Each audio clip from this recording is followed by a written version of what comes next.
When ribbon out appears on the front panel display, remove the used ribbon. Open the printhead.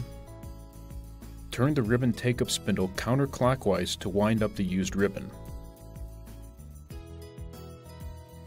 Pull the spool of used ribbon off and discard. Pull the empty spool off of the ribbon supply spindle and discard. Load a new roll of ribbon. Bring the ribbon under the printhead and wrap it around the ribbon take-up spindle.